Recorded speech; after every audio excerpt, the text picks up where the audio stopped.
Hola mis queridos niños, espero que al recibo de esta información, que es apoyo para la nueva actividad de historia, estén todos muy bien, ojalá que así sea. El contenido que corresponde es la Primera Guerra Mundial, o conocida también como la Gran Guerra. Ocurre de 1914 a 1918. Para entender primero lo que es una guerra mundial, hay que entender lo que es un conflicto, ya lo que es una guerra. Si ustedes se fijan en la imagen, inmediatamente nos vamos a dar cuenta que en este conflicto hay varios protagonistas y que están compitiendo por algo. ¿Ya? Normalmente un conflicto se da por territorio y también se da por intereses o conflictos políticos. En este caso, también podemos decir de que esta guerra dura 4 años, ¿cierto? Como lo dije anteriormente, porque siempre un conflicto tiene una duración de varios años. Así que esas son las características para entender lo que es una guerra.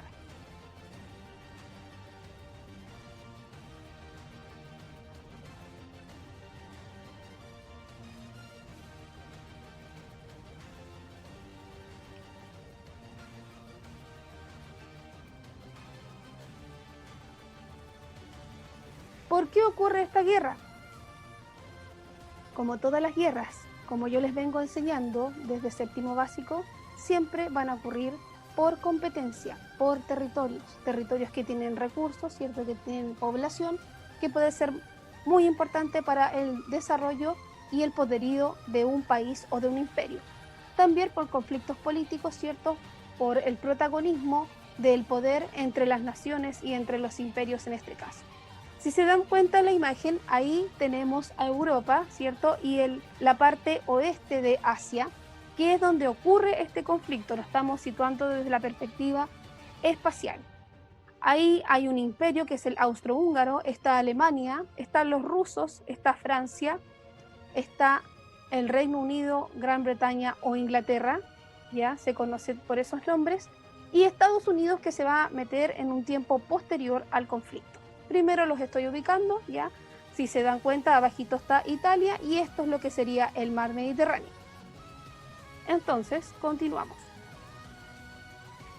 El primer conflicto se desarrolla en Europa y es entre Alemania y Francia. El antecedente de este conflicto, así como decir, el momento en que ellos empezaron como a tenerse así como mala sangre, como decimos popularmente, es el año 1871, donde ellos tienen como su primer encuentro o gran batalla o gran conflicto o gran guerra, que es la guerra franco-prusiana, y es precisamente por territorio.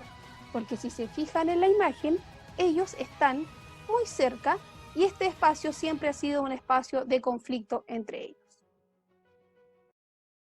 Luego viene en la península de los Balcanes. Ahí hay otro problema. La península de los Balcanes, si todos yo creo que la recuerdan, cuando vimos a los griegos, ¿cierto? Que era estratégicamente posicionada en el fin del mar Mediterráneo, y también está el mar Egeo, y es como la entrada, por decirlo así, a Asia. Entonces hay un imperio en esa época, en el año de 1914, que es el austrohúngaro, que compite con Rusia, que se encuentra acá arribita, y aquí está el austrohúngaro, para salir por la península, que más en un mapa más adelante lo vamos a ver, para salir por el Mediterráneo y controlar todo este territorio, incluyendo la península de los Balcanes. Entonces ellos quieren competir, tienen interés por dominar, a lo mejor no invadir, sino que dominar desde una manera política, de influir en los Balcanes. Ese es el segundo conflicto. Pero la explosión definitiva del conflicto es el asesinato del archiduque heredero al trono del imperio austrohúngaro. Él es el archiduque Francisco Fernando, y él es asesinado por un nacionalista extremo serbio. Ustedes me dicen dónde queda eso de Serbia, más adelantito se lo voy a mostrar, pero está en la península de los Balcanes. Este joven, este hombre nacionalista, recuerden que los nacionalistas tienen un amor profundo a la patria, a su nación, ven una amenaza a la llegada del archiduque. ¿Qué hace el archiduque en Serbia? ¿Qué hace el archiduque en la península de los Balcanes? Bueno, estaba de visita, como les digo, ellos tenían intereses en esta península. Y este joven no vio otra cosa más que asesinar al archiduque. Le dispara cuando él está en su vehículo, le dispara a él y a su esposa. Y esto es lo que provoca el conflicto. Pero ¿cómo decimos nosotros? Aquí en este mapa ustedes pueden apreciar está el Imperio Austrohúngaro, de ahí era el archiduque Francisco Fernando. Serbia está acá y esta es la península de los Balcanes.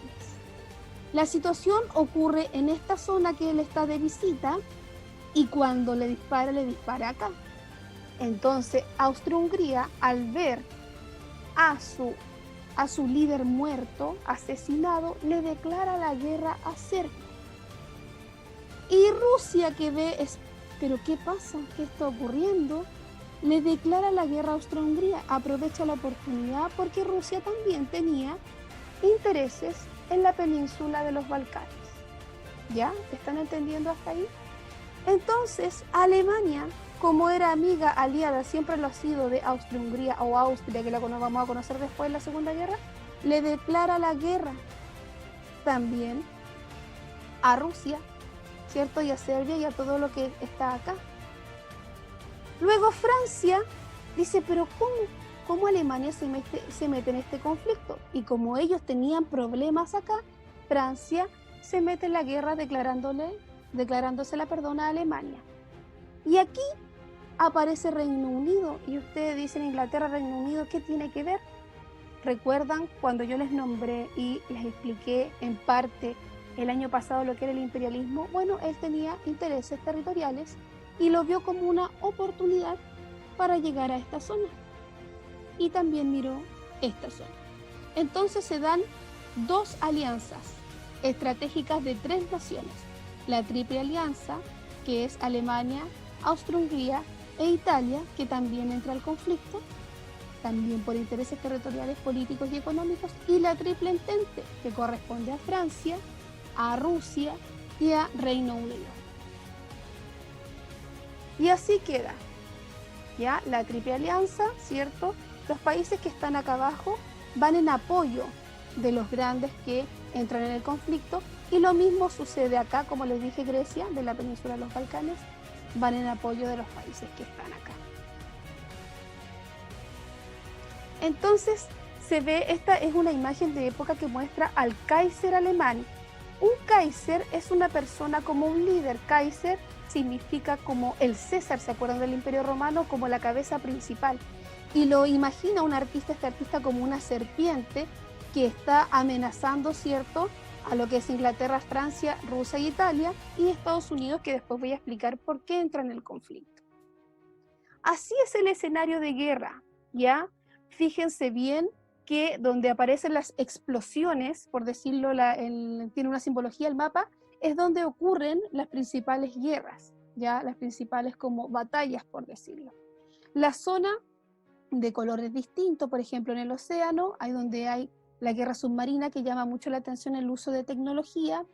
La línea punteada roja es el límite, ¿cierto?, entre Austria-Hungría y Rusia. Eso se mantiene relativamente estable porque es muy difícil pasar a Rusia por el tema del clima que ellos tienen, las temperaturas bajo cero.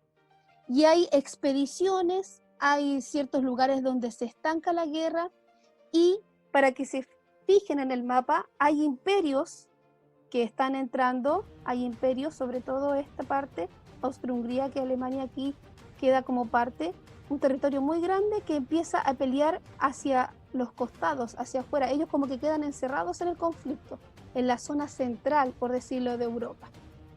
¿Ya? Entonces la guerra tiene dos etapas importantes. La primera etapa, que es de movimiento, que se da solo en el año 14, cuando comienza la guerra, donde hay distintas invasiones de distintos territorios, hay un avance muy fuerte alemán sobre Francia, hay mucha entrada de otros países, sobre todo Japón. Turquía también entra porque es en el apoyo por el tema del imperialismo, ¿cierto?, que en la parte de lo que es Inglaterra. Y hay otra parte que es como la más característica y que ha salido mucho en las películas, que es la etapa de trincheras o posiciones, donde la guerra se estanca y es muy agotador y muy difícil para los soldados, que se da de 1915 a 1917. Ya esas son las dos grandes etapas que tiene esta guerra. Dentro de las características